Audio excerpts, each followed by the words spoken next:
What's up, horror fans? Pete here from the Lastercast, where me and my good friend Danny discuss horror movies and streaming shows. Today, it's Alien Day, and so every year we always have a special video. I'm actually very excited because it's been a while since we've done an interview here, and I get to talk with Adam Tierney, who has directed multiple video games, and he also has written TV shows, and then he is also a comic book writer, which you guys know me and you know the show, that's the most exciting part of this whole thing. So, Adam, thank you so much for being on here today. And I'm just really excited about talking about your whole body of work. Yeah, thank you so much for having me. I'm excited to dig into it. Nice, man. Yeah, so, it is Alien Day. We're going to talk about the game that you worked on, Aliens Infestation. Yep. But what I really wanted to start off with is your project that is coming out soon and that you're really excited about, 13 Demons Dead. And that's by IDW. Yep. It's your first original graphic novel. I know that you have Afraid of Everything, an alphabetical compendium of people's weirdest fears, but that's got a lot of prose in it. I mean, it's essentially prose with pictures. Yeah, that's more of a children's book. Right. Yeah, so this will be my fourth project with IDW. The first one, like you mentioned, I actually have a copy here. So this was published a long time ago during the pandemic, and this is basically a horror book for kids. So if anybody out there has little kids and you want something that is not just spooky but actually good horror but written for little kids, that was the purpose of that book, Afraid of Everything. And what's cool about that is that came out several years ago from IDW. They're actually publishing a paperback version, slightly cheaper, brand new cover. That's coming out this August as well. So that's coming out. And then the other two projects I worked with them, we did a prequel comic to Yars Rising, the video game that I worked on, and that was with IDW and Atari. And then just about a week ago, we had a comic come out that I wrote, which is the one shot of Romeo and Juliet and Godzilla. And it's as crazy as it sounds. Amazing art by Sean Peacock. That one came out, and it's 35 pages. It's got a backup story by Tom Scioli, who inspired us all with kind of the Monster Piece Theater stuff. And then that's the third one. So the fourth one, like you mentioned, is what I've been working on for over 3 years now, and that's 13 Demons Dead. So that's a comedy, tween, teenage horror, like everything mixed together, horror, comedy, coming of age story. And it's 250 plus pages. That one comes out in August, the beginning of August this year, and worked with an incredible artist named Saspy on that. And so yeah, we're all done with it. It's at the printers, and so now we're just trying to make as many people aware of that as possible. That's awesome. Okay.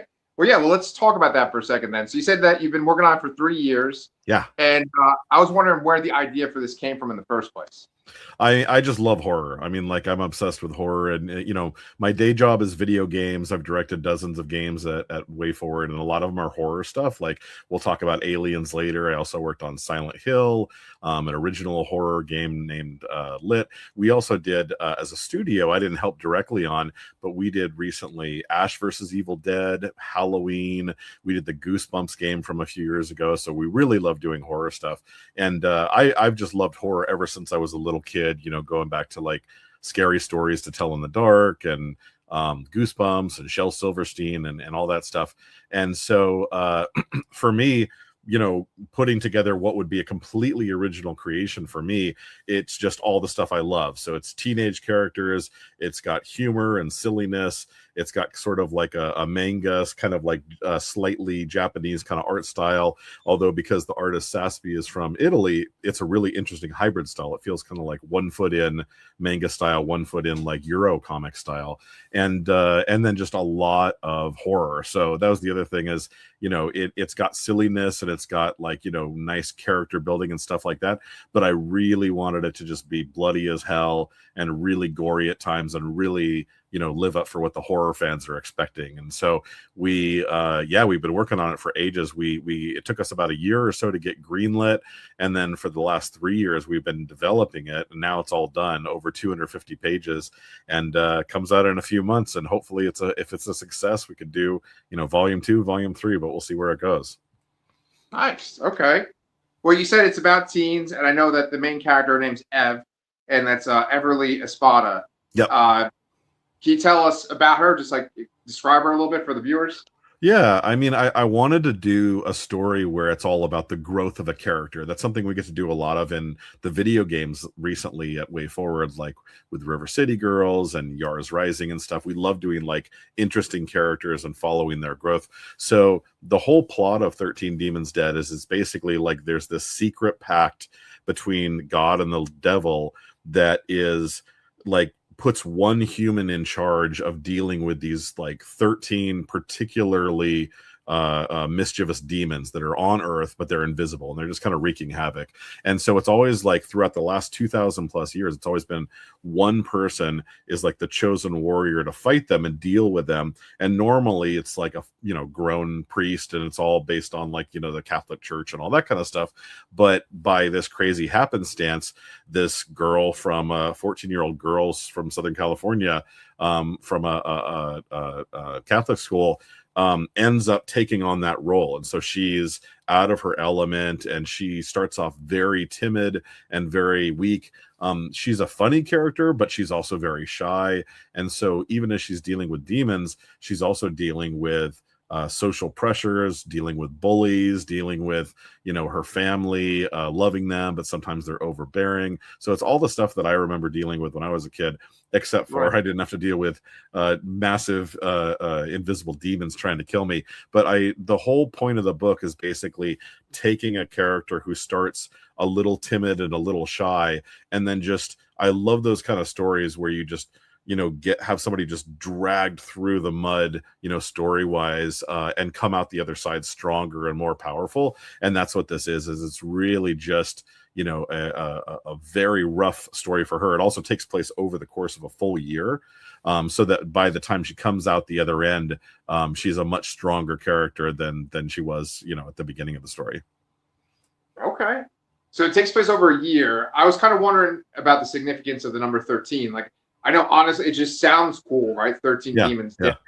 But, you know, is it because there's 12 months of the year and you threw an extra demon? What was the idea behind 13? I kind of. I mean, the way that we pitched it initially is I was thinking that it was going to be like a monthly series. And so when I initially pitched it, it was like, hey, here's the first 12 issues. Here's the first year of it. Because a hook of it is that whenever a demon is killed, they respawn essentially exactly 12 months later. And so over the last 2,000 years, if any of these priests who are chosen as the warrior were able to kill all 13 at once, then the curse is done and they're done dealing with them. But as long as there's one remaining, they keep popping up with like a 12-month spawner like timer. And so I liked that idea. And so when I thought of it in terms of like being a monthly comic, that would be the idea. Is you would, if it was an ongoing series, you'd see a demon die, and then 12 issues later you'd see them pop back up. And it would just kind of be this nice, like kind of like whack-a-mole type structure.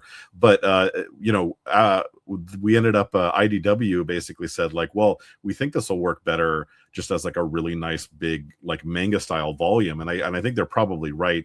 My daughter reads a lot of manga. I know, you know, teenagers are into, especially girls, and especially like, you know, tweens and younger teens are just devouring manga now. And so I was like, oh, totally. Like we could do it just as like a big book. And it's kind of nice because now everyone who picks it up, I mean, you're not getting 23 pages to read. You're getting 250 pages to read. It's like a massive story.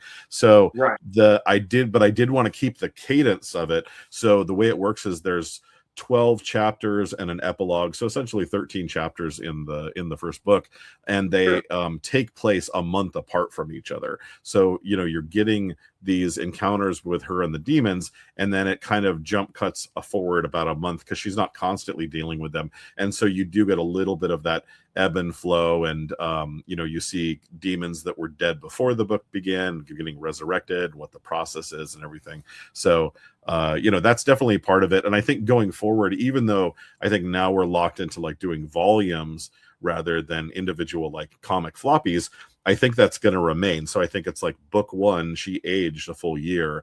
You know, she's basically turning 15 by the end of book one. I think we'd see her grow, you know, a year each book as we go. So, you know, if we get book 3, book 4, she's graduating high school, she's becoming an adult. And I mean, I love characters that actually age. I love, if you follow the band the Gorillas, they've been aging continuously since they were, debuted decades ago.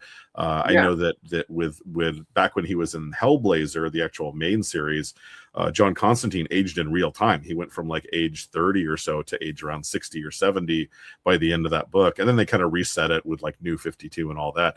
But I love that stuff where you actually have some like canonical aging and development of the characters. And so that was something that was really important as well. Oh, okay. Yeah. And I mean, you just referenced a couple of different, inspirations right there. I was thinking of other possible inspirations. I think that, you've been working on it for 3 years. Yeah. So obviously you didn't factor in K-pop Demon Hunters, right? Which no, but I did make the note. I'm like, yeah, because I didn't know about that until, I don't know. I think everybody knew like a month or two before it came out. But it did occur to me like, oh, this is kind of a good world to be debuting our book in. We started it and obviously, I'm sure they started that movie like 5 years ago, if not more. So they were working on it way before we even got the idea. But now that our book is coming out and it's all about, pop culture meets demon slaying, it's that is the new Buffy style phenomenon. And so hopefully that'll, make people even more primed to enjoy our book. As far as like other stuff that influenced, I mean, I'm a huge Hellblazer Constantine fan. All that old like Vertigo stuff, like Shade the Changing Man, Sandman, all that kind of stuff. Anything horror, old comics. Like I love the Kelly Jones Dead Man stuff. Anything by Bernie Wrightson. All that stuff I was just like super into, like horror comics, all the EC comics, all that kind of stuff. So all of that I think kind of subtly played into it. And then on the other flip side of it, there's a lot of humor and kind of like fun dialogue and stuff like that, and I get a lot of that from books like Scott Pilgrim, and just like very kind of like effortlessly funny, engaging, like over the top characters and larger than life situations and stuff. So yeah, it's just everything I love. I mean, and then the comic I've been reading my entire life basically is Usagi Yojimbo by Stan Sakai, and he's still doing that 40 years later. That is just like such a good masterclass of like he always knocks it out, whether it's a longer story or short. It's always like every 23 24 pages, whatever each issue is, he's giving you your money's worth. And there's monsters and there's like backstabbing and there's honor and there's all these nice character building stuff. So I think I learned a lot about especially like sequential storytelling from reading his stuff especially. Oh, okay. I actually have never read Usagi Yojimbo. I know about it. I actually know pretty much like every single thing you referenced there. And I was going to mention Scott Pilgrim versus the World because I was thinking the evil X's. I could kind of see that matching up. Totally, yeah. But it's funny, like, if you want to spend the rest of the hour talking about Hellblazer, we could just easily do that. Yeah. No, and I love all versions of Hellblazer, but one of my favorite, like when I was a teenager, I was really into like I was there at the perfect age when they did the Vertigo launch, like around Sandman and Death and all that stuff. I think I was like 14 15 is like the perfect age for all that stuff. And my favorite comic was Shade the Changing Man, which is just a bonkers, super bizarre story from Peter Milligan and Chris Bachalo. Of course, now he's famous for all his Marvel work. And so of all the Hellblazer stuff, I actually really like one that I think not that many people cite that much, which is like the last leg of when it was called Hellblazer, when Peter Milligan was writing it, because he got super weird with it. And he basically started folding in like all the Shade characters and all the weird like early 90s lore he did like 20 years earlier. And especially what I love is like, again, from that first Hellblazer series, he was aging in real time. So I think a lot of people know kind of like the evergreen, Constantine that you see in the animated movies or the modern comics. He looks like he's about 35, 40 years old. And, but in the comics, he started off even younger than that. But by the time Milligan got to him, again, he's like 60, 65, pushing 70, and he's still just a bastard and he's still self-serving.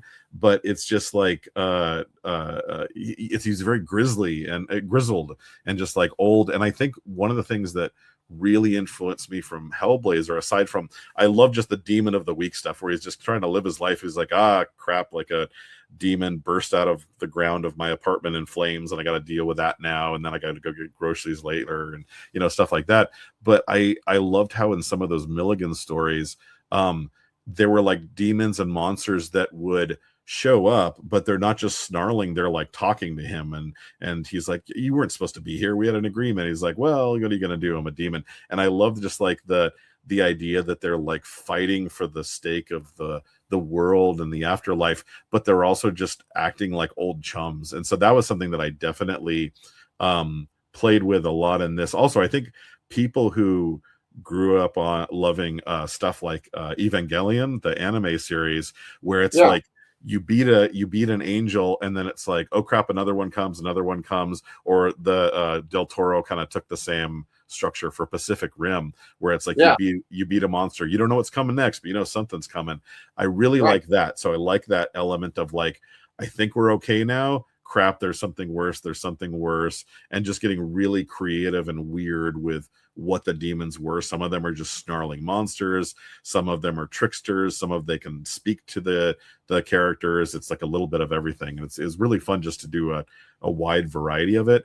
And then of course like Saspy on the art just goes nuts with it. She is just phenomenal. I mean, we have a couple preview pages out, but they really don't even give like an inkling of the gravitas and craziness of her art. We're actually gonna take a handful of like pages later from the book now, remove the word bubbles, and just kind of tease those, just because we want people to see how horror driven this book is and how grisly it gets and how like over the top it gets. Oh, okay, that's freaking excellent. Yeah, I would say I wonder if it kind of stems back to A Christmas Carol, right? With the idea of like, this ghost is going to show up, and this sort of idea, this threat is coming. You don't know what it's going to look like. But I mean, every single thing you just referenced just makes me want to read your book more. Oh, thank you. I would say, yeah. For my Sandman run, I don't know, this might be controversial, but I think Mike Carey's run is my favorite. Yeah. I mean, did I say Sandman? Hellblazer. Yeah. Yeah. But I mean, I love everything, like the Garth Ennis run, even the stuff that's in the very beginning too. I mean, it's all fantastic. That was my favorite Vertigo book. I want to keep talking about your work though, and not get sidetracked with that. So you've mentioned Saspy before, and she's an artist that's in Italy. Yeah. So does she speak English or? Yeah. She speaks great English. Her first language is Italian, but yeah, it's interesting because I've worked with artists one-on-one before, mostly within the video game space or a little bit on my kids' book, and it's crazy like the camaraderie you build. So she and I working on this book, really working on it, like jamming on it for like over 3 years, and we're sending messages back and forth and trading ideas, and wouldn't it be cool about this, and she's influencing the story and I'm influencing the art. And I actually did not, we were mutuals on like Twitter and stuff, but we didn't really know each other that much before I started this book, because I created the book, the idea of it, before she was on board with a different artist, with Rem, who's the lead artist for the River City Girls games that we do. And she also does the horror comic series called Devil's Candy, which is really good. And I created it with her, but she wouldn't be able to draw it. She didn't have the bandwidth. So that got us like over the first step of approvals with IDW, which is, this is a really cool series, but they wanted to know who the artist would be for it before they committed. And then Rem and I really just looked around and came across Saspy, and it's funny because I think the art she had done at the time was pretty good, but I look at like her art, how she's grown over the course of this book, and it's like mind-blowing. Like not to say that like the first pages are not as good as the last, but just the way that she's developed her style, and especially again you know, it's such a tricky book because it's like the Ev character, it's very Scott Pilgrim like. So it's like she could do at one moment like googly eyes as she gets freaked out or very anime expressions, and then the next page she's like legitimately crying because her heart's been broken or somebody she loved just got killed or something like that. So it really rides like an emotional roller coaster, and she was just Sassby was just along for the ride every step. So she's so good at just like reading the tone, and it's like, here's a part where it's like super grisly, let's just get all the blood on the page. Here's a part where it's very heartfelt and sweet. Here's a part where it's funny and silly, and she can really just nail all that perfectly. Oh, okay. Did you, in like great detail, explain each of the 13 demons, or did you let her have freedom to design them? Yeah, I think we did some stuff at the beginning, I think, where it was just like pie in the sky. It's like, hey, just come up with some ideas, or tell me what kind of creatures you want to do. Like one of them is very kind of like Halloween-ish, because she's like, I love doing spooky stuff. So I'm like, all right, I got you. And so a lot of it was kind of like, what do you feel like drawing? But once we got into it, I kind of I had them all spec'd out what the 13 were at the beginning, and then as we went, I sort of tweaked them. But it was really about giving them the strongest variety from each other possible. And so it's like, you know, you have some that are just like basically almost like gremlins, like mogwais, like little impish characters. You have some that are like 12 feet tall and massive and gnarly. You have some that look like, you know, like a lion, like a beast. Some that look very slithery, or like, you know, almost like Man Bat from the Batman series. So you get like this nice variety of them.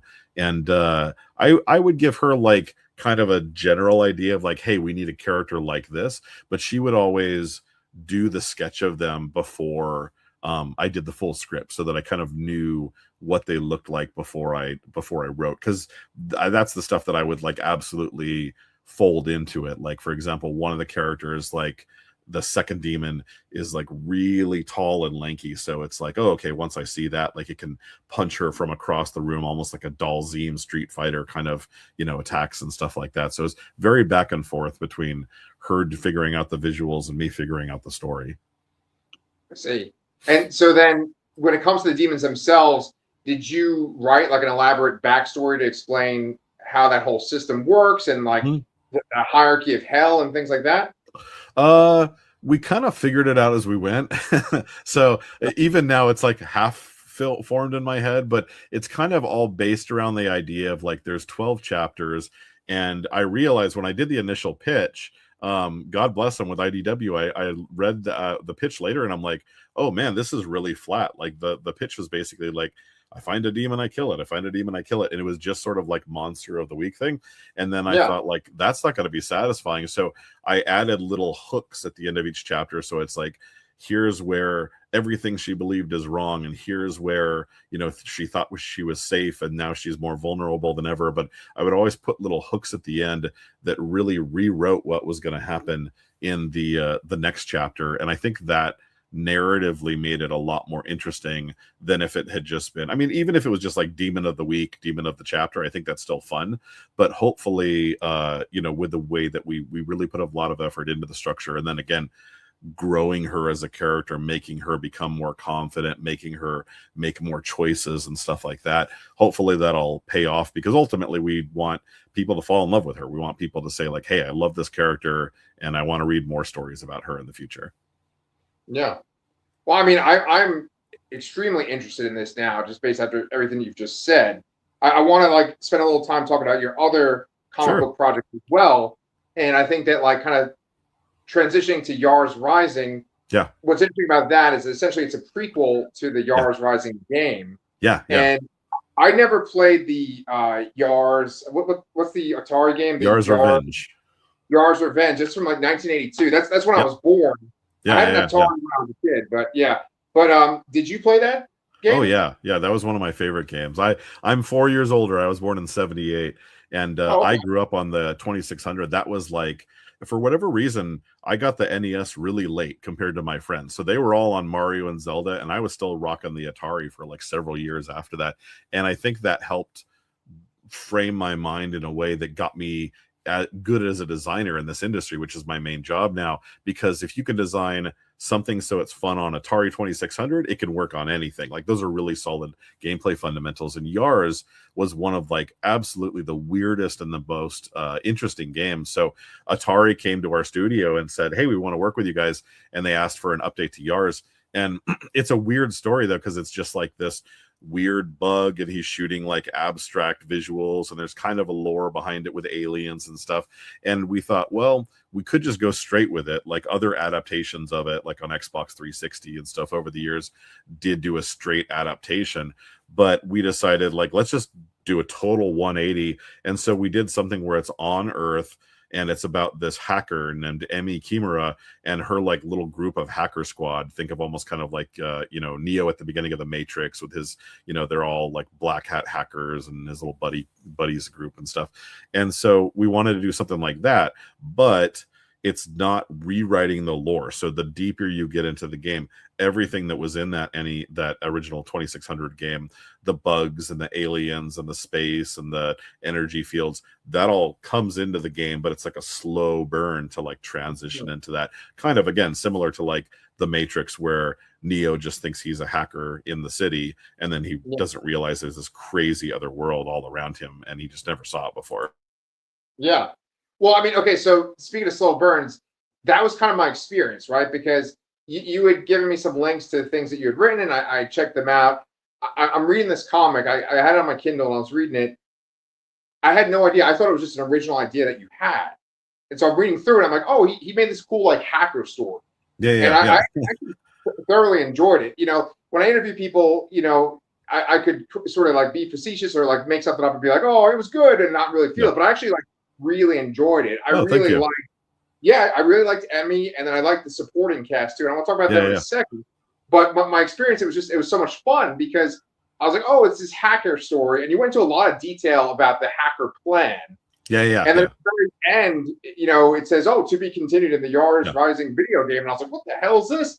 And essentially, I looked up the game, and I found out it's a game from '82. So. Like the whole world sort of opened up for me. I was like, I never heard of it before. So we did a game, Yars. Do I have it here? Maybe I don't have it here. But Yars Rising, the video game, we did just a few years ago. So our studio, Way Forward, developed that, and that came first. So Atari hired us to make the sequel to that game, and that's where Emmy is, and all of her friends and all that stuff. And we just wrote the game, and it has a really clear starting point and finish and all that. And then once they were starting to market the game, Atari mentioned, hey, we're going to do like a web comic. And I said, oh, I'm like, do you want to do like a comic? Because I'm like, I'm already chummy with IDW. Like, we could do a web comic, but for the budget they had, I'm like, we could just do a comic, and that'll be in comic stores and stuff. And they said, oh yeah, that'd be awesome. And so we ended up doing that. And so basically, like, if this is the Yars Rising video game story, the Yars Rising comic is like this. It's like this little sliver of like an experience, like in like the 2 or 3 days right before the game starts. And so it's all the same characters, but it's like the precursor heist. And it's almost that kind of Ocean's 11 thing where they're like, here's what we're gonna do, and you do this and you do this, and then it doesn't turn out how they planned, and they have to think on their feet and stuff like that. But it was a lot of fun because we finished the game, and I thought, hey, we're done with these characters. I'm never going to write these characters again unless there's a sequel or whatever. So it was a real delight to be able to revisit them, and also in comic book form. And that was technically the first comic book that I'd ever worked on, because I'd done, again, like children's books and lots of video games, but that was the first comic book. And then it was that one, and then the second one is the Godzilla one that just came out, and then 13 Demons. That'll be technically the third comic book that I've released. Well, let's talk about the Godzilla comic for a second too. So I think that just adapting Shakespeare into a comic book script without including Godzilla at all would be a very daunting task. And you do it in a single book. So I mean, that was the hardest part by far, was how do you tell forget Godzilla, how do you tell Romeo and Juliet in 35 pages? That was very daunting. Right. I mean, I think the only time that I've seen Shakespeare in comic book form, I'm sure there's different adaptations, but it's just that Sandman issue that Neil Gaiman was nominated for whatever, the Hugo Award, I think. Yeah. But I think that if you're adapting Shakespeare, you could just have a whole bunch of panels with gigantic word bubbles and people giving speeches and nothing really dynamic or interesting happening. Yes. But you gave that comic energy. Thank you. Yeah, it was really tough, and it's kind of funny when we started working on it. I wrote it. Sean Peacock did incredible art for it, and then Jake Williams was our editor.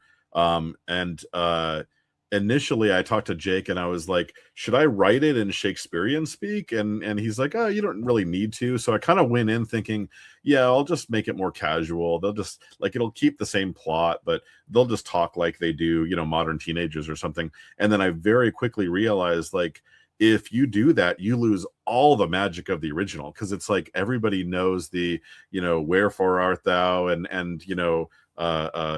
all of the individual little lines, a plague on both your houses, all that stuff. And I'm like, if you don't have that in the Shakespearean speak in that iambic pentameter, then you lose it. And I don't want to be like, where you rewrite it and it's like, here's the teenage version, and it's like, oh, that's obnoxious, because that's just going to be distracting from the Godzilla stuff.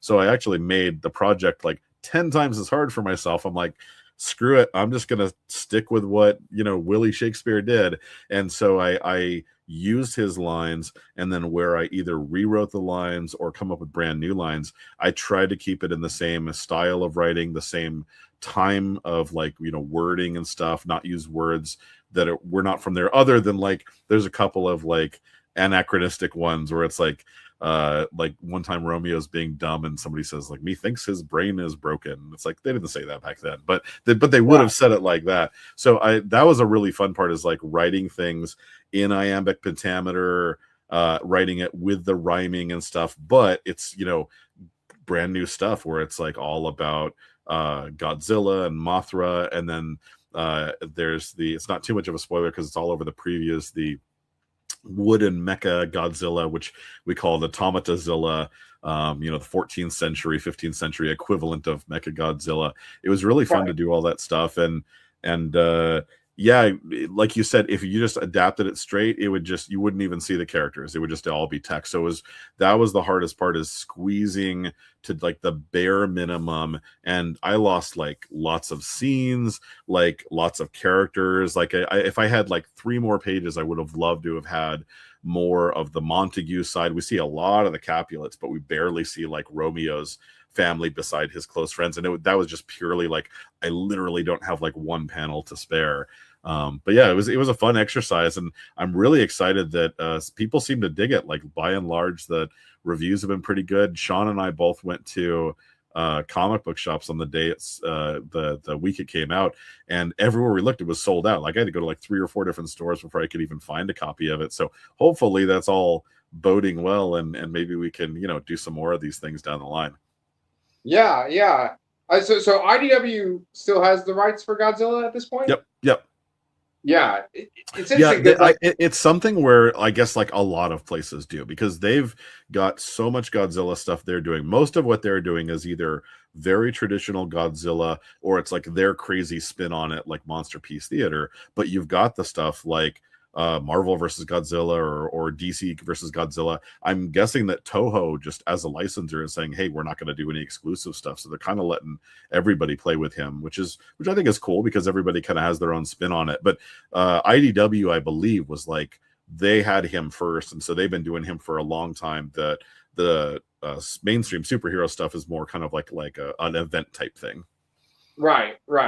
Well, I mean, with IDW, I guess have been out of the loop for so long now. I essentially read things on Marvel Unlimited, DC Infinite, and I'll get things from the library too. I'll get trades from the library.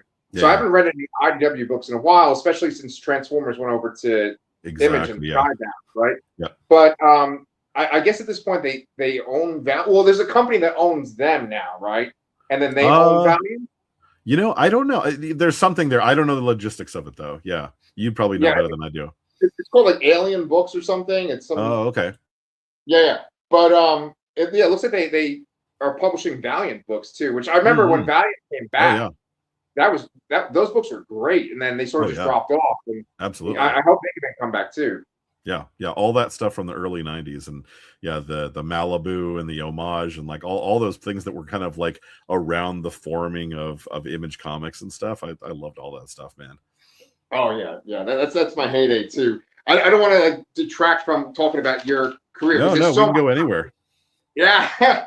Not well. Okay, so then let's talk about your other IDW book, though, Afraid of Everything. Right. So, I actually was really intrigued by this one once I got this one.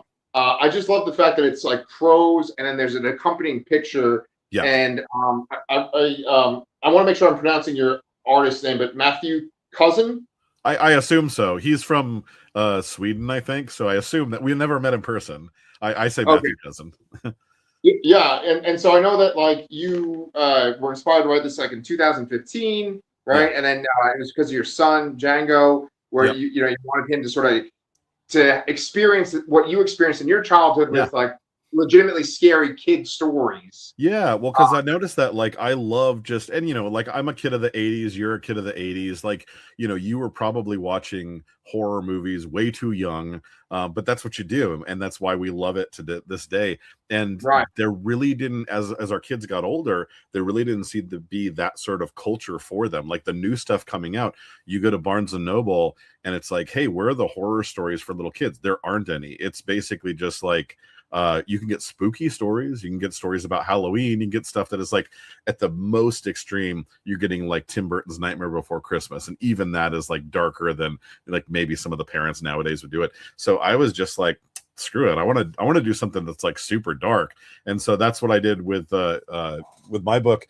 Is I wanted something where it's written for little kids, so the writing and the art, it's all appealing to them, but I wanted stuff that was like legitimately like effed up and just creepy. And I want characters like, that are kind of dying or at risk of dying. And there's like, something that, when I read Scary Stories to Tell in the Dark when I was a little kid, I didn't think like, oh, this is so cute and quaint. I remember going to elementary school the next day and we would talk and we'd be like, oh man, did you read that one? That was so messed up. And we were scared and everything like that. So I wanted to replicate that.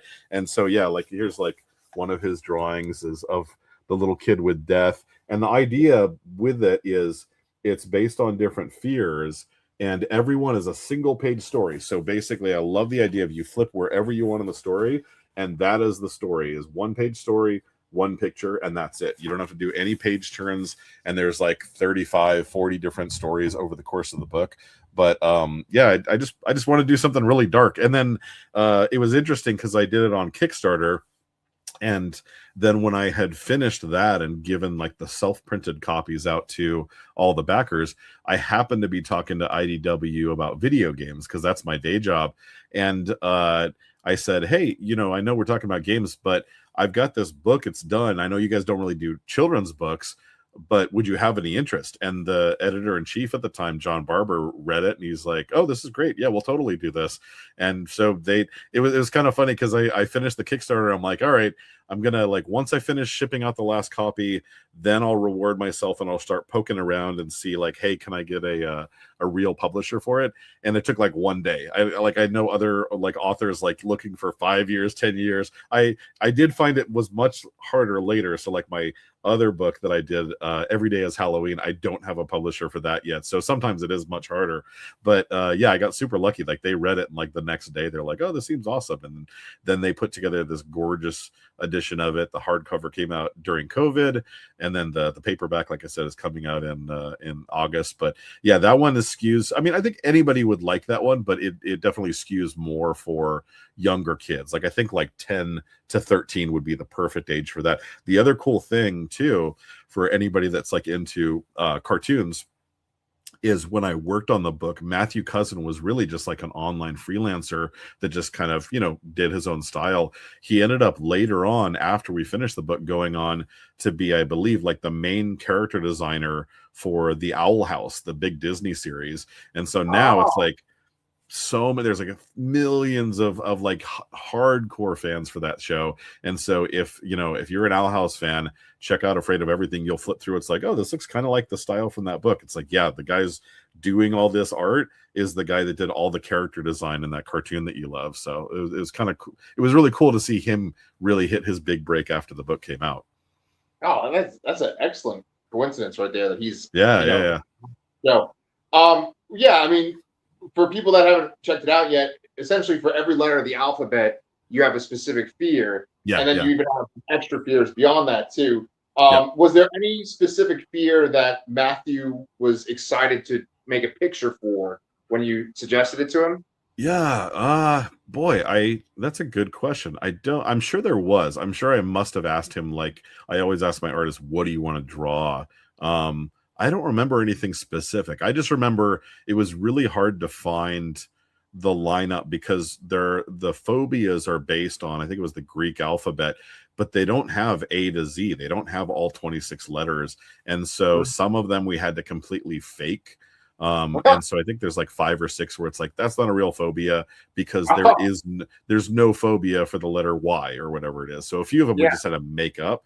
And then other ones where it's like, for some letters, it's like there's only 2 phobias and they're like super obscure. And it's like, well, that's not very good. So we really had to kind of, rejigger things and change around the titles. And so, some of them are like, originally the one that I had is Fear of Skeletons. I had to move that to like Fear of Bones because I needed an O1 because I needed the other letter for something else. So it was a puzzle just kind of figuring out that whole A to Z. It's called what are they called? Abacadarium books, I believe, like where it's like an A to Z book. But yeah, it was fun challenge though. And the hardest thing for me was I would come up with a plot and then I would write it and then it would be like invariably like 4 pages long. And I just had to squeeze and squeeze and squeeze and squeeze to get it down to 1 page each. Oh yeah. I would never be able to do that, honestly. Like, cause I mean, I write as well. And I keep getting told to like write 1-page comics as like, that's the first thing you do. And I'm like, dude, 1 page, Oh yeah. Yeah. But even just writing a prose story that fits on this page, like here, that'd be a nightmare for me. Oh yeah, I was gonna ask you though, is there a fear in here that is one of your fears or one of Django's fears? Yeah, so he's actually in the book, and that was his fear. I think he's like the 2nd or 3rd story, and his was like fear of school or schoolwork or something like that. And so the little kid that you see hiding under the couch fort is literally my son. That's what he looked like when he 10 years ago.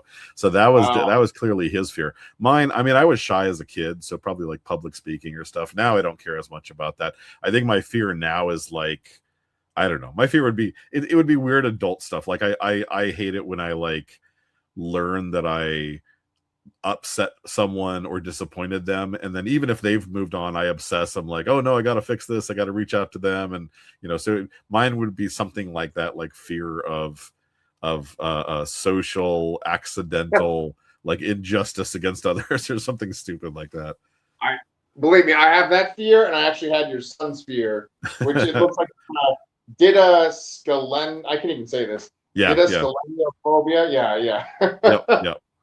So, with your lack of a fear of public speaking at this point, I guess that's a good thing, right? Because you're a director and you've directed multiple video games. This is kind of my segue into the video game portion now. Away from and that's where it came from, man. It's like, I was still shy when I started at Way Forward, and then it's just like, we got to sell these games. We got to get out there. We got to do interviews. We got to do now we do big live events. Like we do like anime expo shows where hundreds of people show up and we're talking to crowds. And, you have to, I'm still an introvert, even though I'm, we can talk back and forth. I will run out of energy eventually and have to kind of like recoup just by going in the corner and being by myself. But yeah, it's a muscle. I mean, just like anything else. And so I think for me, I got over that just by like, well, the fun part is I get to design direct games, and then the vegetables part is I got to go out there and meet the fans and talk to them and do interviews. And then of course, the more you get used to it, it becomes more enjoyable. So now it's like that. Maybe that's even the ice cream part. I don't know. Yeah. That's awesome. Yeah, I really I barely play video games, honestly. I have an Xbox 360, I have a PlayStation 4. I play like Rock Band from like 2008 and like Fable 3 with my kids. So my interest in this is basically the franchises that you've made games for. And there's one in particular that I'm like very excited to talk about. Sure. It's not the one I'm about to talk about now, though. Okay. So we're 44 minutes into our video that's going out on Alien Day. I think it's about time we talk about Aliens Infestation. Yes. Now you've dropped Chris Bacalo's name. In this video. He's the one that designed the cover of the game, and he did the character design, right? Yeah. So he was my favorite artist as a teenager. Like I was huge into Shade the Changing Man, and then like everybody, all the Neil Gaiman fans in the 90s. I love the Death, the High Cost of Living. I loved when Chris went over to Marvel and did Generation X with Jubilee and all that stuff. It's like so freaking good. And so basically once I became a video game director, we needed certain things where it's like, oh, we need like illustrations for cutscenes. And we were doing games. Like the first two games I directed, the first one was X-Men, and then the second one was Justice League. And it's like, we need people to do these, so why don't we just hire Marvel artists and DC artists? So I got to hire Chris, my like idol as a kid, to do the characters in the X-Men game that we did. And then we hired Jason Pearson, another incredible artist who sadly is no longer with us, to do the art for Justice League. And a couple games later, we needed to do Aliens. And I thought, like, I need like really larger than life characters, just like high personality, really cool designs, memorable stuff. It's like, oh, let's just use Chris Bacalo. Like nobody does character design like him. And it was amazing. Like, so what we did is we gave him like a list of different kind of archetypes of characters, and then he would just jam on it. We didn't give him too much detail. So like a lot of the characters kind of were led with, like, we'd say, oh, there's like a grizzly old guy, like an old soldier, and then everything else was just him coming up with it. And then we would actually, that would influence like how we wrote the dialogue and how we did the story and stuff later, because we had those sketches from him super early. But the whole reason that we had him do that, which was kind of goes back to the structure of the game, was really my favorite part of it, was whenever we make a game, we always look at the source material. So me and Cole, the designer, and David, the lead programmer, we were all looking at, Ridley Scott's Alien and James Cameron's Aliens, and, even like Fincher's Alien 3 and AVP and stuff like that. But this was meant to be, because it was like a companion to the Gearbox game, it was meant to tie mostly into the James Cameron movie. And so I was watching that and I realized, like, oh, this is not even really so much a sci-fi movie. This is just a slasher movie. It's like the first half of the movie, it's like, here's 20 characters that you love. Look at their personality. Look how awesome Vasquez is. Look how cool Bishop is with his knife trick. And then the second half of the movie is just bop, bop, bop, bop, just killing them one by one. And I said, like, me and the team were like, how could we do that in a game? And that became the hook of the game. It was basically like, well, it's a single player game. You're just playing as one Colonial Marine. But what if we had 20 different Colonial Marines and they all had those personalities? We have kind of our version of Vasquez, our version of Bishop, our version of Hudson and Hicks. Like they all have those kind of like tropey kind of like template style personalities. And so we made the game so you play as one of them at a time, and whoever you play as, that's the dialogue you see, or the dialogue you read. It's their personality, it's their portrait, their color sprite, their idle animation. Like everything is about like that character that you picked. And then if they die, then it basically says no do-overs. That character is effing dead. Move on to the next guy. And we actually made the game really hard, because early in playtesting, people were like, no, like I'm getting frustrated, like they keep dying and I have to keep resetting. We're like, no, you don't reset. Like you leave them in the rearview mirror and you go on. And we even did that like in the UI, the HUD, when they die, like there's like a nice little portrait when you find them and like a little write-up of their bio. When they die, we just put a big fat like red X over it. It's like, you're never getting back to that character. And the whole point of it was like, we wanted you to fall in love with these characters, and then we wanted you to feel the loss of when they died, just like James Cameron did in that movie. And I love that when the game came out, some people got it, and then other people were like, man, I hate this game because I lose all my favorite characters. And it's like, yeah, that's the point. Like, we want you to fall in love with them. We want them to die. And there's a nice dichotomy, because it's like, you want to play as your favorite character, but if you play as your favorite character, because you can't save any time, that character might die. So it's this really strong risk reward thing. It's like, who am I going to use most of the time? But I might lose that character. I might be forced to move on to another character. And over the course of the game, you keep meeting all these different Marines and swapping them out and stuff. It was a really unique game to work on. It was a lot of fun. Yeah, I know. When I read about that concept, I was like, that's freaking awesome. And I was wondering, when you're working in a franchise like this, I mean, what happens? There's like the studio. I guess it was Fox, right, at the time, and Fox is owned by Disney now. But like, yes. Essentially, like, does Fox give you access to like a bunch of documents? Like, where do you go to get all the information to start designing this stuff? Yeah, I mean, maybe if we'd asked for it, but I don't think we asked for it. Like, we just watched the movies. I remember Cole, the designer, he had some book that they had printed like a decade or two prior, where it's like, hey, here's the schematic for the Sulaco and like every ship from like the James Cameron movie. So we would reference that when we made our player maps, and we're doing like the different locations, because it's like a Metroidvania style. But I don't think I'm sure they would have given us material if we asked for it, but it was in the 2000s, everything's online, and so we would just watch the movies. We would download the original score. We would download like even little things like, early in the game, we have a cat scare, and so we didn't even try and recreate the sound. We just ripped that violin, like, that screeching sound, just dropped it into the game, and it's like, we're just going to play that exactly, because nothing you could do. Same thing with like the pulse rifle. It's like, you can't mimic that sound effect from scratch. It's like, you got to just grab that thing and drop it in. But yeah, it was fun. The other thing that was really cool about it, and this came mostly from our designer Cole on it, was it's a Metroidvania, like Super Metroid or Castlevania, but the moment to moment with the players was very influenced by FPS games. And I think that was partly because we were going to be the companion game to the Gearbox Colonial Marines. So you're these little running characters, sprites running around in like side view, but you're doing cover, like blind cover, you're doing tactical shotgun reloads, you melee attack, like everything that you can do in like an FPS game, you're doing as this little tiny sprite. And adding that sort of like extra mobility made it feel so different, because normally when you do games like that, we do a lot of Contra games and stuff, you're just running and jumping and shooting, and that's it. This is like, you're doing jumping lunges and pulling yourself up, and you're doing dodge rolls. And I love it's some of my favorite gameplay mobility in any game I've done. We had little things where it's like, as you're shooting at an enemy, if you start shooting, then you move to the opposite direction, you'll backpedal while you're shooting, and it's only if you release the gun that you flip around. And it allowed you to do things like the movie, where you're like running back and shooting at them as the aliens are cornering you and stuff. It was so awesome. Oh my god.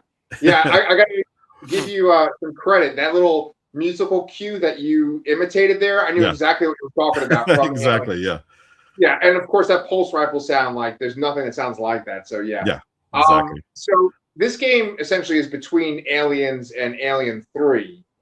Were you designing it to be like a bridge between the two?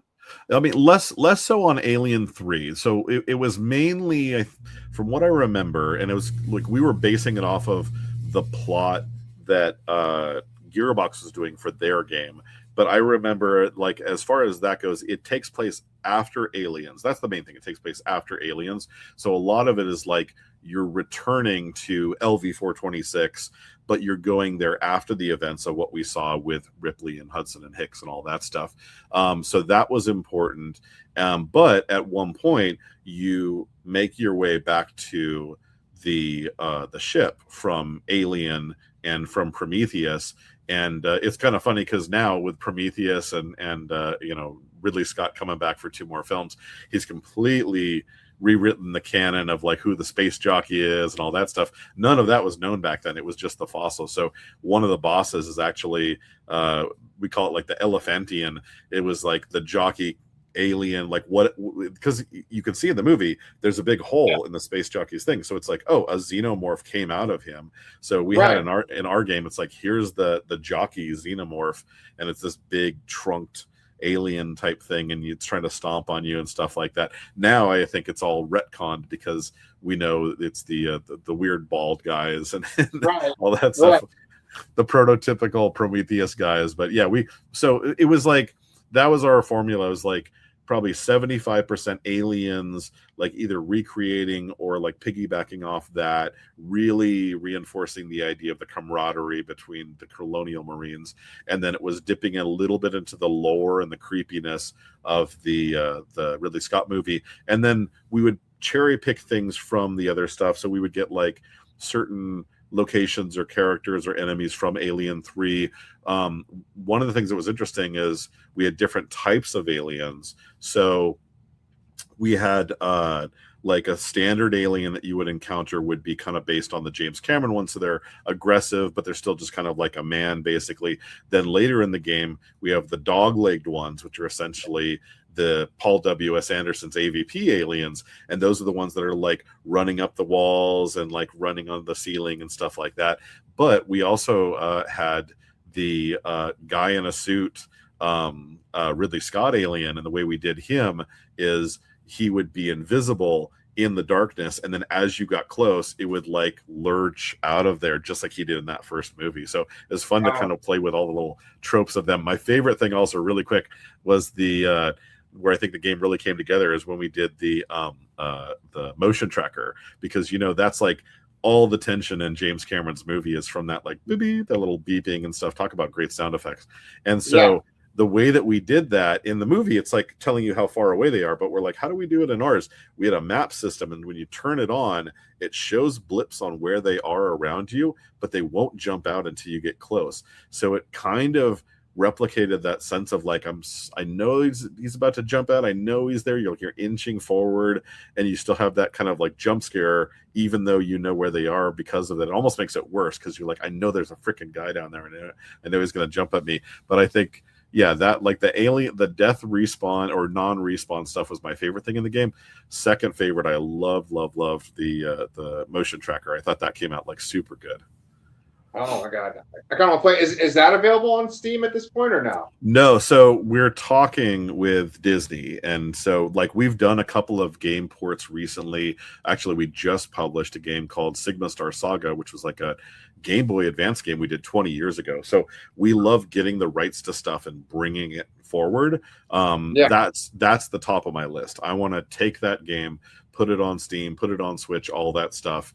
And so we've talked to Disney about it. It's complicated though, because it's like, it was 20th Century Fox, which is now Disney, but it was also Gearbox, but it was also Sega. So I think it'll happen one day, because we want it to happen and Disney wants it to happen. But that's one where it's like all the stars got to align in terms of like getting all the rights together.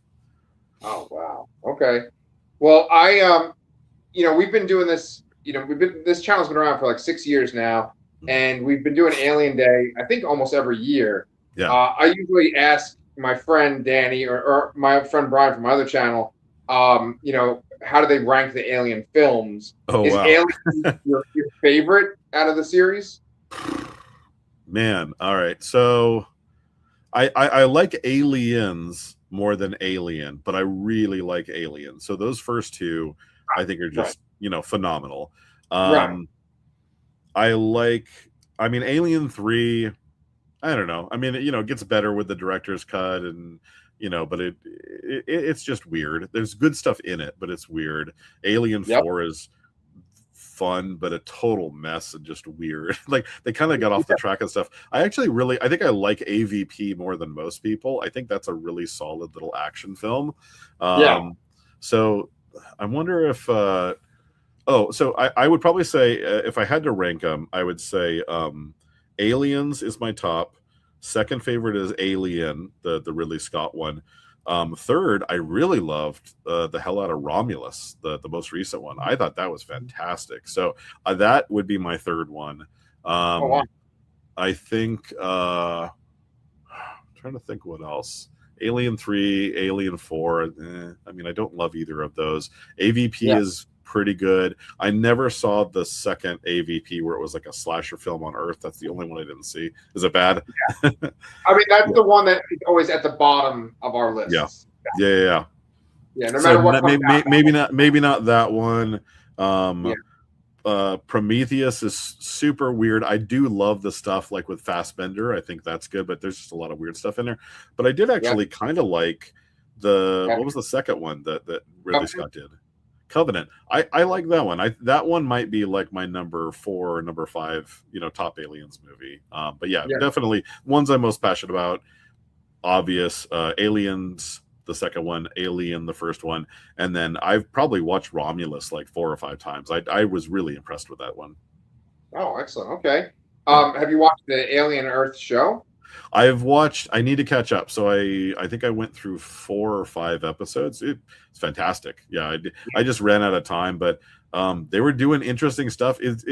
I kind of had a hard time wrapping my head around because they leaned so hard into like the Wendy and the Lost Boys stuff. It's like, this is kind of weird. Like, I don't know exactly how I'm supposed to feel about these characters, and this girl's kind of weird and stuff. But just from like in terms of like world building and stuff like that, it was cool. I really like it. I think Romulus is maybe more my jam. I love stuff where it's just self-contained. And man, I mean, one slight sidestep over. How good is it to be a Predator fan right now with like Prey and Badlands and the anthology? Like all of those are right up there with the first one. They're just killing it with that. I've watched Prey at least like 5 or 6 times. That's like a damn near perfect movie.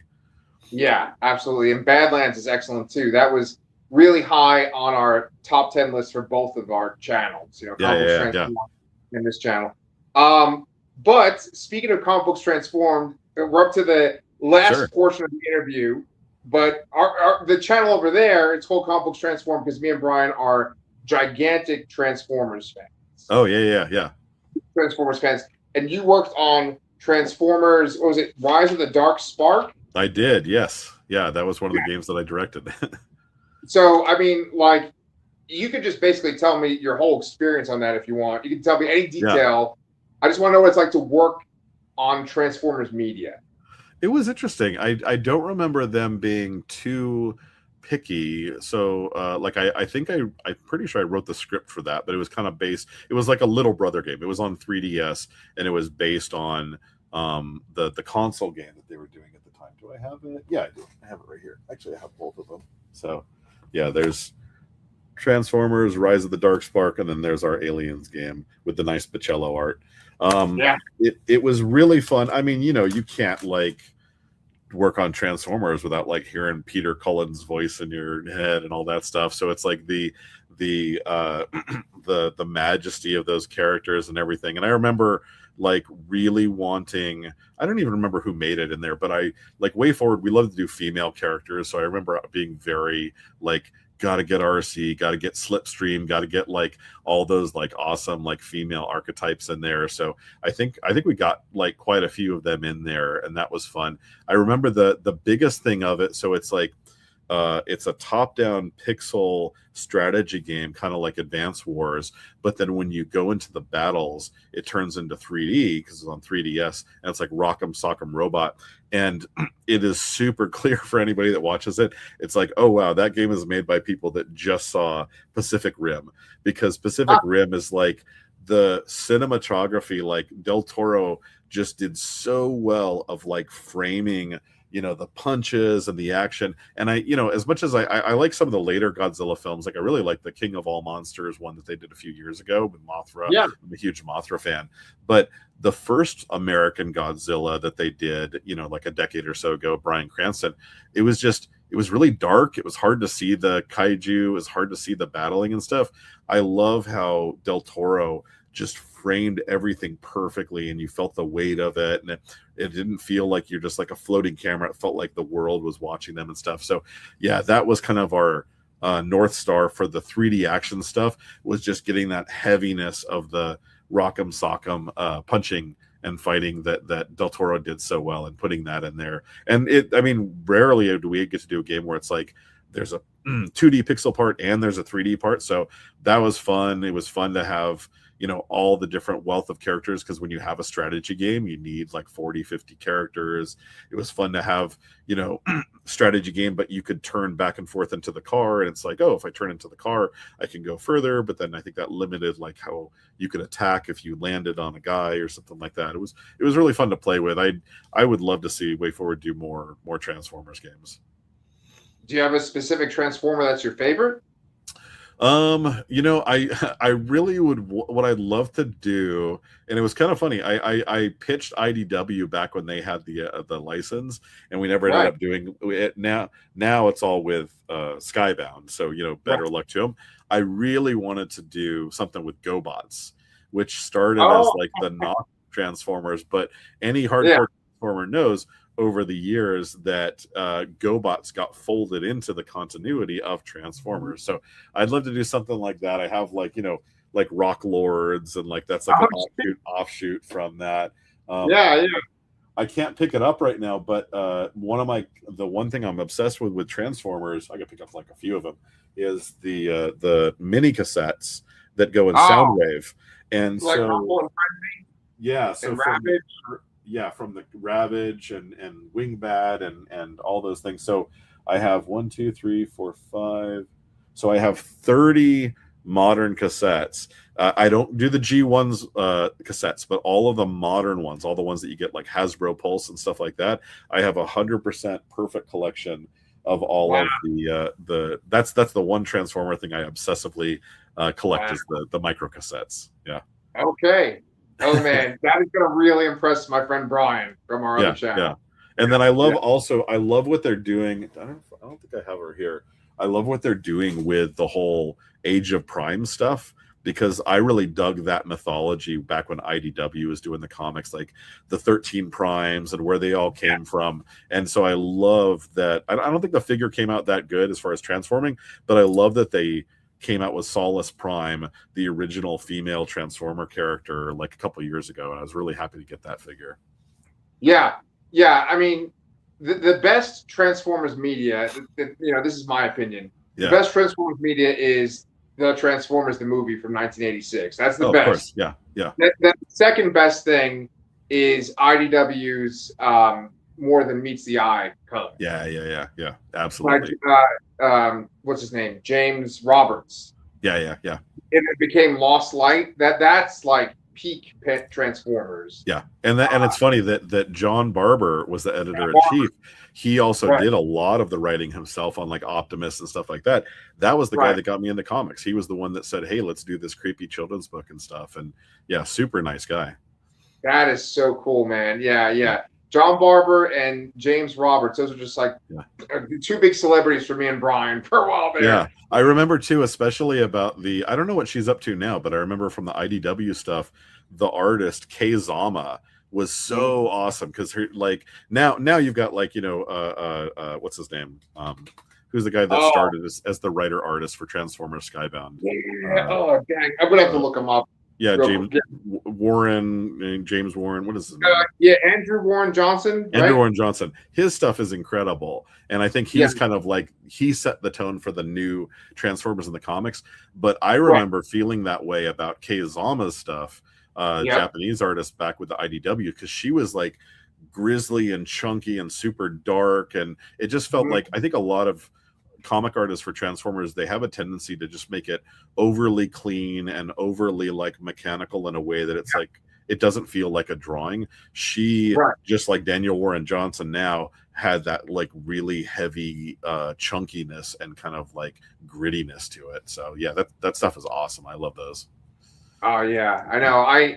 I'm always looking forward to like new Transformers stuff. I know that they're going to make a show that's based on the Skybound comic. Oh, nice. I didn't know that. Yeah. And I like that continuity, but I really wish they could make like a great live action Transformers movie. I think the closest thing we've gotten to that is the opening of Bumblebee. Yeah. And Bumblebee, that's probably my favorite live action Transformers movie. And then I thought Rise of the Beast was enjoyable. I liked it better than the rest of the other ones, but you know what? I had an idea for a Transformers game. I don't think we're ever going to get to do it, so I'll give you my idea. If we do get to do it, like that'll be awesome. But I actually talked about this with John Barber back in the day and got some ideas for him. But that's where I first knew about the whole Ages of Primes and the 13 Primes. What I wanted to do is again, we're way forward. We love female protagonists. I wanted to do a character where it was mostly a game where it was mostly focused on the RCs and the slipstreams and the stuff like that. And I kind of asked John, I'm like, how would you go about that? Like, how would you do something where, what's a good conceit for that? And he said, well, there's the 13 primes, and that's where all the Transformers came from. And so all of the female, they're not really male female, but all the female looking Transformers came from essentially the robotic DNA of Solace Prime. She was the original female Transformer. And so the idea we had, and maybe we'll get to do it someday, is that there was some kind of a virus or something, and the only ones that were immune to it are strains descended from Solace Prime. So you would have Optimus and Megatron, all of them would become comatose while some other threat like takes over. And the idea was that it would be all of the daughters of Solace Prime, all the female Transformers would have to rise up. And I thought that would be a really interesting game to like really focus on those characters, but then have like a deep lore reason for why that could happen. Oh my God, that is maybe one day. Oh man, you got me so excited because I like salivate about Transformers lore. So that was awesome, man. I could easily just talk about this stuff for like another 2 hours, but we did our hour little interview here. I thoroughly enjoyed talking to you. Oh, thank you, man. I did too. Yeah, and I hope that like our viewers, they just check out your IDW books, they check out your upcoming comic and just your games too. Oh, actually, I did have one more question. Sure, yeah. Anything else? I don't have to go. So if there's anything else you're curious about, just shout it out. Yeah. Okay. Well, I got to throw this in here too. You wrote episodes of Teen Titans Go. I did. Yeah. And I got only 2, and I was super lucky. So basically, we did a Batman game called Batman Brave and the Bold for Nintendo Wii, and it was based on that Brave and the Bold cartoon. And it was like so much dialogue because that show, if you've seen that show, all they do is talk. It's like it's the silly Batman show. And so our pitch for the game was like, excuse me. The idea was like, well, we have to have that kind of humor in this. So if you watch like a playthrough of it, because it's Nintendo Wii, it's hard to play nowadays. It's just tons of dialogue, tons of storytelling and stuff like that. And we coordinated heavily with Warner Brothers Animation on that. And apparently WBA liked it. So when we were done with that, I was kind of in conversation with Sam Register, the head of Warner Brothers Animation. I said, hey, could I do something for TV? If you ever had an opening, I'd love to do it. And he basically said, oh yeah, like I love the Batman stuff you did. And so he hooked me up with Mike Jelinek and Aaron Horvath, who were the showrunners on Teen Titans Go, and I got to do 2 of the episodes of a second season. I think they were both in the second season, and I wish I could do more TV. That was so exciting to work with those guys. So exciting to see like the end result of it. But yeah, most of my career is like 95% video games, but that little bit of TV with Teen Titans Go was awesome to work on. Oh my God, yeah, and I mean I know that you also did an X-Men video game. You said a Justice League video game too. So I mean, you covered so many different franchises. I saw there was one game on your list that I was like, oh, my daughters would really be into that. I can't remember if it was like Monster High or was it? Descendants maybe. Descendants, yes. Yeah. Thank you. Yeah, that was a fun one. That was I got to help a little bit with the story. Rob Buchanan, one of our great directors, directed it, and it was it's weird for Way Forward because we're known for like Contra action games. It was a social mobile game on iPhone, and so it was kind of like the Kim Kardashian game or stuff like that. It's all about just like characters go into a scene and you kind of do dialogue back and forth. But we got super into those. I think we did it when either the first or second movie came out, and we had to like reference it, and we did a lot of post-launch as well. So like even after the game launched, they kept adding more and more stories and stuff. I wish it was still available, and it eventually got taken down. That's kind of the sad part with mobile games. Once they're not supported, they just like cease to exist. You can't play it anymore. But it was a rad game. You could like do a different fashion, change your character to look however you wanted, customize their clothing and stuff. It was like anybody that was into those movies, it was like the perfect mobile game for them. Oh, geez. Okay. Yeah. My kids, they like Descendants, and then they like Monster High. You know, they're still kind of into Monster High. Monster High is still very popular. Yeah. Yeah. But I actually think that my one daughter, who's 10, would be into your book on fears. Oh, and then my other daughter, who is 15, would be into 13 Demons Dead. Yeah. Hopefully, yeah.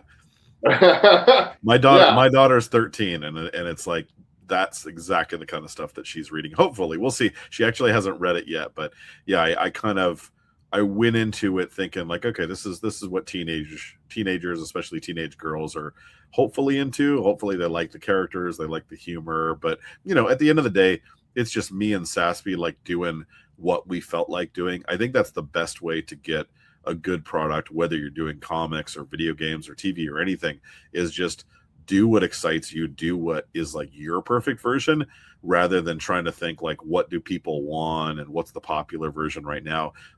More than anything, 13 Demons Dead was just like, I'm just purely going to do what I want to do and not give a shit about what anybody else thinks about it. This is just like the most extreme, like Adam Tierney horror comedy thing.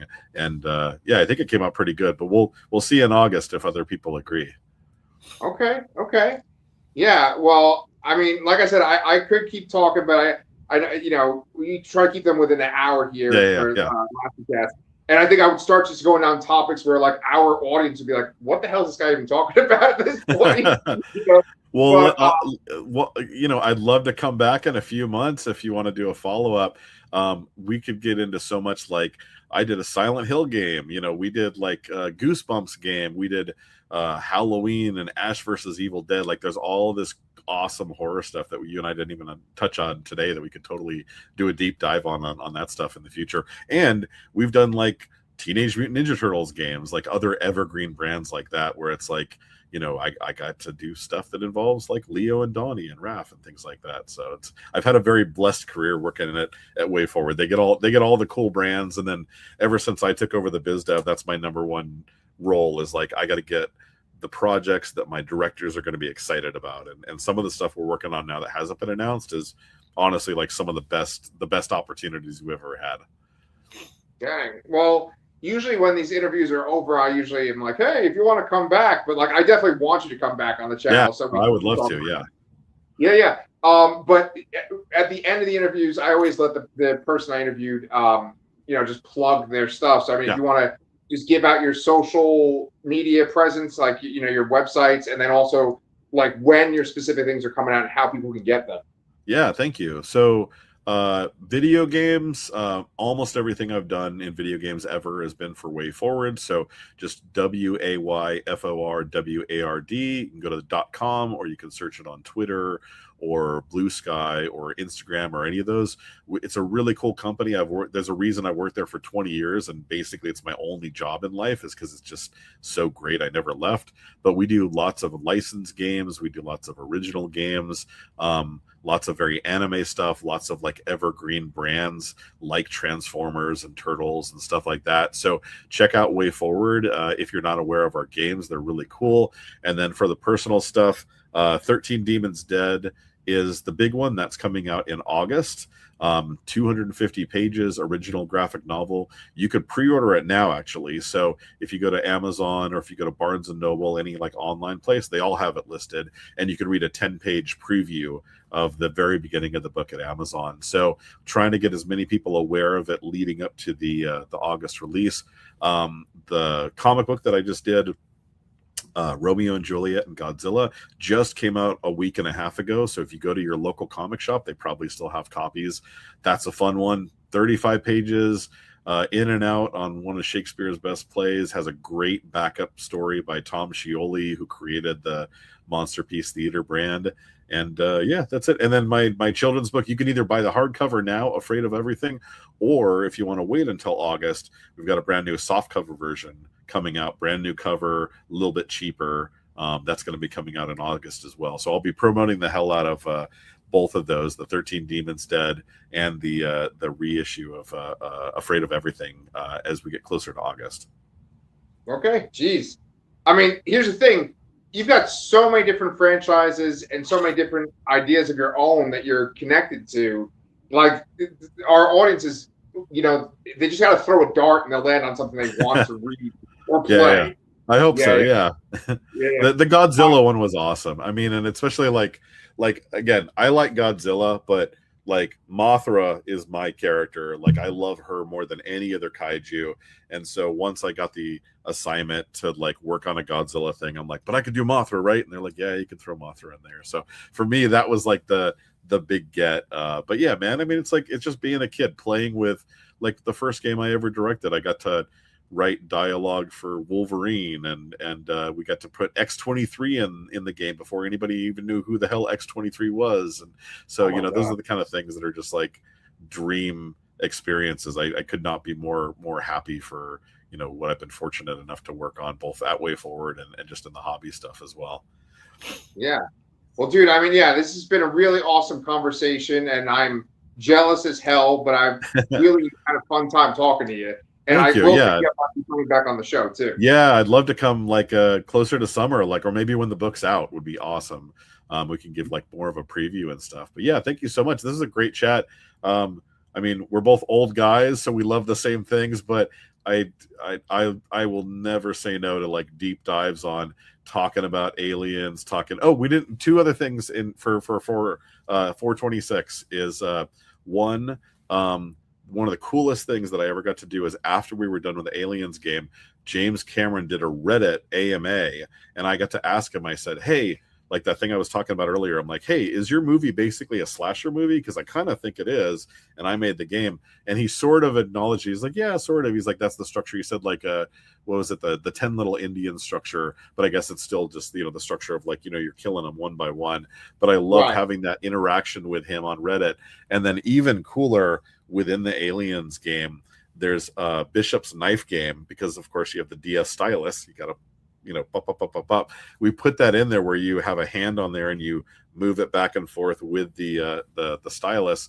One of our fans went to a convention with Lance Henriksen like a year or two after the game came out and got him Bishop to play the game and got a photo of it. And so even though we weren't there for that, just seeing that photo, saving that, having that on my hard drive is like one of the coolest things that's ever come from any project I've worked on.